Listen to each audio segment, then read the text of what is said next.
Bismillahirrahmanirrahim. Assalamu alaikum. Here is Wasim Abbas in front of you to describe about the topic of thermal properties of matter.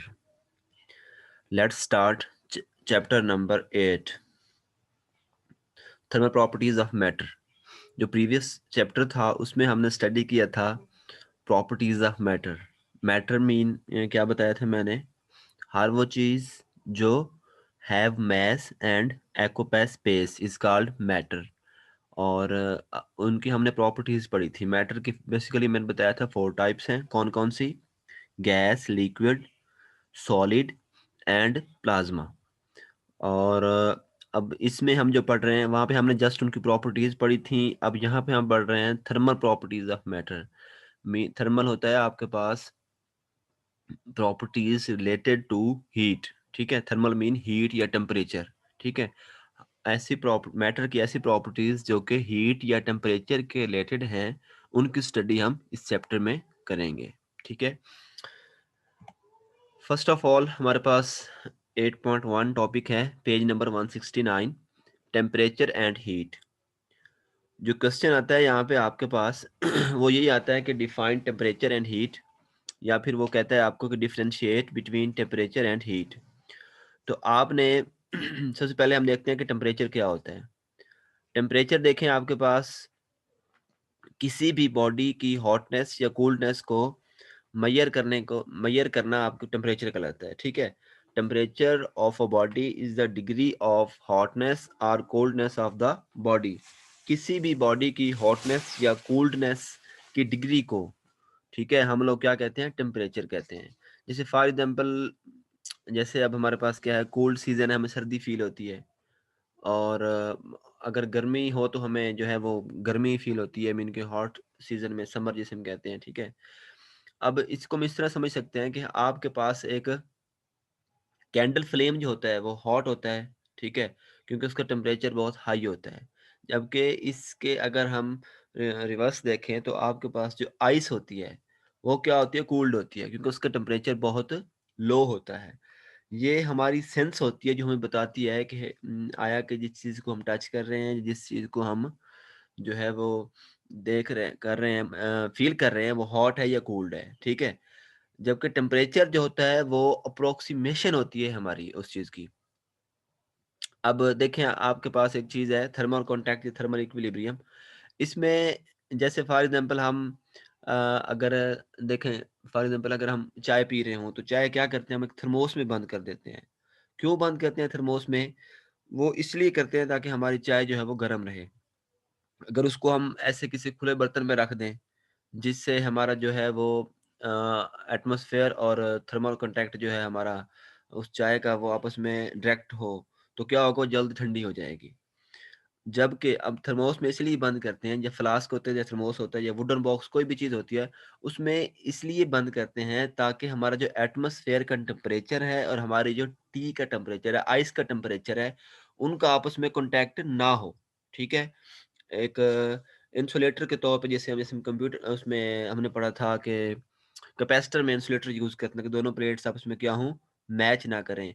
इसी तरह इधर हम क्या करते हैं कि इनके बिटवीन एक थर्मोस इसलिए यूज़ करते हैं. थर्मोस, या फिर हम कह सकते हैं कि वुडन बॉक्स होते हैं या डिफरेंट टाइप्स के फ्लास्क होते हैं. ठीक है, वो इसलिए यूज़ करते हैं ताकि हमारा जो एटमॉस्फेयर टेम्परेचर है और हमारे जो इंटरनल बॉडी या फिर जो टी का टेम्परेचर है वो आपस में मैच ना, जब वो मैच करेंगे तो हमारी चाय क्या हो जाएगी? ठंडी हो जाएगी. इसी तरह जो आइस होती है, आइस को भी हम क्या करते हैं कि किसी कपड़े में लपेट देते हैं. ठीक है, या किसी भी कोई बॉक्स बना होता है वुडन का, उसमें रख देते हैं, या कहीं भी मीन उसको प्लेस करते हैं ताकि वो क्या हो? उसका टेम्परेचर और हमारा जो एटमॉस्फेयर टेम्परेचर है आपस में मैच ना हो.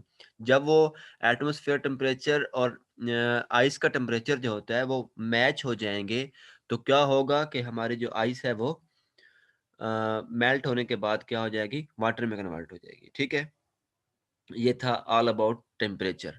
अब आपके पास है कि हीट क्या होती है. सबसे पहले तो आपको इस बात को समझना चाहिए कि जब हम किसी भी हॉट बॉडी को टच करते हैं तो हमें हीट फील होती है. इसकी क्या रीज़न है? इसकी रीज़न ये है कि आपके जो बॉडी है और साथ में जो आप जिस चीज़ को टच कर रहे हैं, हॉट बॉडी को या खुद आपकी बॉडी जो है, इनका टेम्परेचर डिफरेंट होता है आपस में। ठीक है? टेम्परेचर डिफरेंट होने की वजह से आपकी जो बॉडी है वो आपको कूल या फिर हॉट नज़र वो होती है, फ़ील होती है। ठीक है? तो हम ये कह सकते हैं कि अगर फॉर एग्जांपल जैसे हम हमारे जो बॉडी है, इसके जो इंटरनल टेम्परेचर है वो और है, और जो एटमॉस्फेयर टेम्परेचर है वो और है, ठीक है? इसी तरह यही मतलब कि सारे फिनोमेनास जो हैं वो आपके इस तरह यूज़ होते हैं। जिस तरह हम फॉर एग्जांपल रज़ाई में हम सोते हैं, ठीक है? बिस्तर में, तो उसमें क्या होता है? उसमें होता ये है कि आपकी जो बॉडी है वो कंटीन्यूअसली क्या करती है, हीट इमिट करती रहती है, क्योंकि अंदर का टेम्परेचर जो होता है आपका वो हाई होता है बनिस्बत एटमॉस्फेयर टेम्परेचर के। वो कंटीन्यूअसली जब हीट जो है वो इमिट करती है, तो आपका जो आपकी जो हीट है वो आपके बिस्तर के अंदर जो है वो हर जगह फैलती रहती है, जिसकी वजह से आपको थोड़ी देर के बाद जो है वो हीट फील होती है, ठीक है? और इसी तरह अगर आप लोग क्या करें, बाहर सर्दी में चले जाएँ तो क्या होगा कि आपके पास आपका जो इंटरनल टेम्परेचर है, उस वो तो क कंटीन्यूअसली लूज़ होता रहता है, ठीक है? वो जब हीट की फ़ॉर्म में लूज़ होता रहेगा तो क्या होगा कि आपका जो एटमॉस्फेयर का टेम्परेचर है और आपकी बॉडी का टेम्परेचर जैसे-जैसे सेम होते जाएँगे, वैसे-वैसे आपको सर्दी ज़्यादा फ़ील होना शुरू हो जाएगी। इसी तरह हम जो है वो जिस तरह हमारी बॉडी का टेम्परेचर है, वो भी इसी तरह फ़ील करते हैं। तो अब एक तो बात आपको ये समझ आ गई होगी यहाँ पे कि हीट जो होती है, वो एक बॉडी से दूसरी बॉडी में ट्रांसफ़र होती है, फिर में ठीक है? उसमें क्या होता है कि थर्मल कॉन्टैक्ट होना चाहिए लाज़मी, और वो होगी कब, जब उनमें टेम्परेचर डिफ़रेंस होगा। टेम्परेचर डिफ़रेंस होगा, फॉर एग्ज़ाम्पल एक स्पून लें, उस स्पून को मतलब स्पून हो लोहे का, ठीक है? उसको क्या आयरन का स्पून लें, उसको आप लोग क्या करें कि फायर जल रही हो उसके ऊपर करेंगे, ठीक है? तो एक साइड जो है वो उसकी क्या होगी, पहले गर्म होगी, फिर आहिस्ता-आहिस्ता जो है हीट वो आपके हैंड तक उस स्पून के थ्रू ट्रांसफ़र हो जाएगी, ऐसे ना? तो इससे हम क्या अख़ज़ कर सकते हैं कि हीट जो होती है, वो एक बॉडी से दूसरी बॉडी में ट्रांसफ़र हो रही है, और उसमें थर्मल कॉन्टैक्ट भी है। थर्मल कॉन्टैक्ट मीन कि हमारा जो स्पून है वो हमें क्या कर रहा है, एनर्जी को इसको हीट को ट्रांसफ़र कर रहा है। अब उसमें क कब ट्रांसफ़र होगी, जब क्या होगा, आपके पास टेम्परेचर डिफ़रेंस होगा। तो उनके बिटवीन टेम्परेचर डिफ़रेंस होगा, तो तब ही जाके जो है वो आपकी हीट जो है वो ट्रांसफ़र होगी। तो हम ये कह सकते हैं कि heat is the energy that is transferred from one body to the other body in thermal contact with each other as a result of the difference of the temperature between them. ठीक है? अब दोनों में ये बात मैंने आपको बहुत ही बेस्ट करके समझा दी। वो डिफरेंट एग्जांपल से कि टेम्परेचर डिफरेंट होगा तो बॉडी में क्या होगा, आपका हीट ट्रांसफर होगी, और हीट जो है वो एक बॉडी से दूसरी बॉडी में थर्मल कांटेक्ट होने की वजह से ही ट्रांसफर होती है। तो ये आपके पास टेम्परेचर हो गया, ठीक है? टेम्परेचर की डेफिनेशन लिखी हुई है ये वाली कि temperature of a body is the degree of hotness और कोल्डनेस ऑफ द बॉडी, ठीक है? आपने ये राइट करना है और यहाँ तक, ठीक है? ये यहाँ तक आपने क्या करना है, इसको राइट करना है जब भी आपके पास क्वेश्चन है। और उसके बाद है हीट।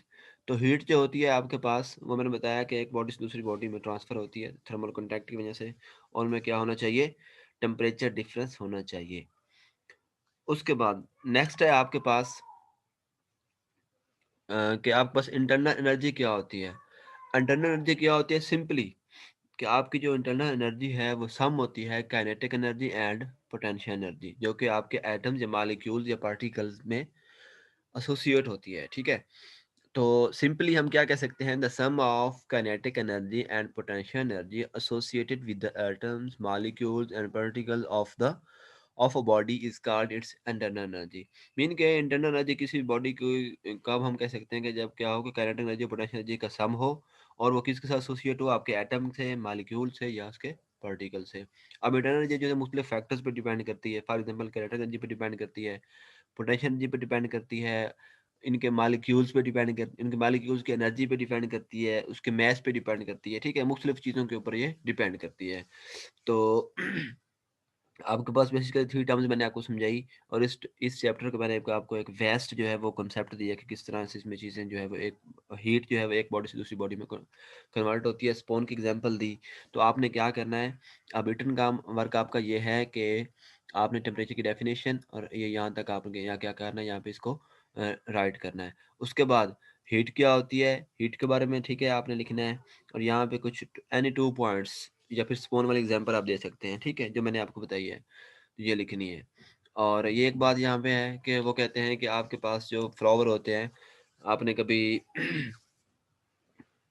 फील भी किया होगा कि क्रोकस जो फ्लावर होता है वो मतलब कि दिन को जो होता है वो सुबह-सुबह इस दिन को हम कहते हैं ओपन हो जाता है, जबकि रात को जो है वो क्लोज़ हो जाता है। मीन कि उसकी जब टेम्परेचर पे डिपेंड कर रहा होता है, ठीक है? जब उसका टेम्परेचर 23 सेल्सियस पे होता है तो वो क्या हो जाता है, ओपन हो जाता है, और जब इससे जो है वो ड्रॉप होता है टेम्परेचर तो वो क्लोज़ हो जाता है।